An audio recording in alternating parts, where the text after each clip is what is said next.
देश भर में नाग पंचमी का त्योहार मनाया जाता है। हिंदू पंचांग के अनुसार प्रत्येक वर्ष श्रावण मास के शुक्ल पक्ष की पंचमी तिथि को नाग पंचमी का पर्व मनाया जाता है। नाग पंचमी का ये पावन पर्व नाग देवता को समर्पित है।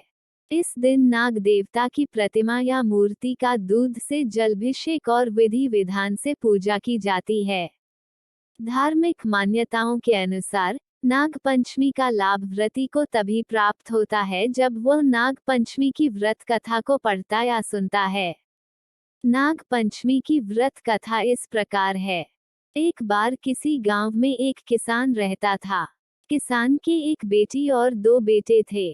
किसान बहुत मेहनती था। अपने परिवार को पालन पोषण के लिए वो खुद हल चलाता था।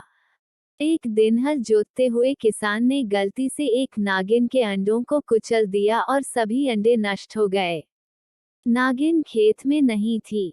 जब वह लौटी तो बहुत गुस्सा हुई और उसने बदला लेने की ठानी ली। नागिन ने कुछ ही समय बाद किसान के बेटों को डस लिया, जिससे दोनों की मौत हो गई। नागिन किसान की बेटी को भी डसना चाहती थी, लेकिन वो घर पर नहीं थी। अगले दिन नागिन फिर किसान के घर आई तो देखकर बहुत हैरान हुई, क्योंकि किसान की बेटी ने नागिन के सामने एक कटोरी में दूध रख दिया और नागिन से माफी मांगने लगी। किसान की बेटी के इस रवैये से नागिन बहुत खुश हुई और नागिन ने दोनों भाइयों को जीवित कर दिया। यह घटना श्रावण शुक्ल की पंचमी को हुई थी। यही कारण है कि इस दिन नागों की पूजा की जाती है। नागपंचमी के बारे में आप कितना जानते हैं? 1 मिनट में खुद को परखें। वहीं एक दूसरी कथा के मुताबिक एक राजा की रानी गर्भवती थी। उसने राजा से जंगल से फल लाने की इच्छा व्यक्त की। राजा वन से करेली तोड़ने लगा। तभी वहां नाग देवता आ गए और कहा कि तुमने मेरी आज्ञा की बिना करेली क्यों तोड़ी। राजा ने क्षमा मांगी, लेकिन नाग देवता ने एक न सुनी।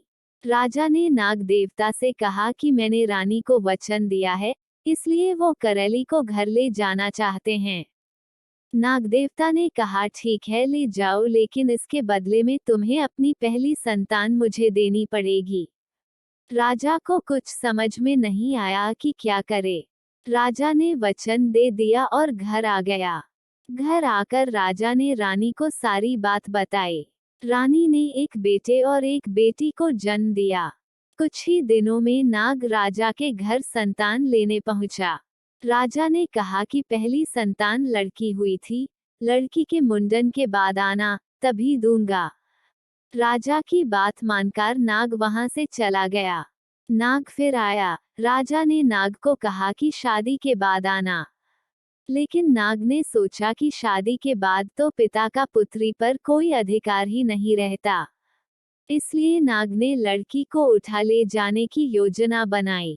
एक दिन नाग राजा की बेटी को उठाकर ले गया और राजा को बता दिया। राजा ने जैसे ही बेटी को ले जाने की बात सुनी तो राजा की उसी समय मौत हो गई। राजा की मौत की खबर सुनकर रानी भी मर गई। अब घर में राजा का लड़का अकेला रह गया। राजा के बेटे को उसके रिश्तेदारों ने लूट लिया और भिखारी बना दिया।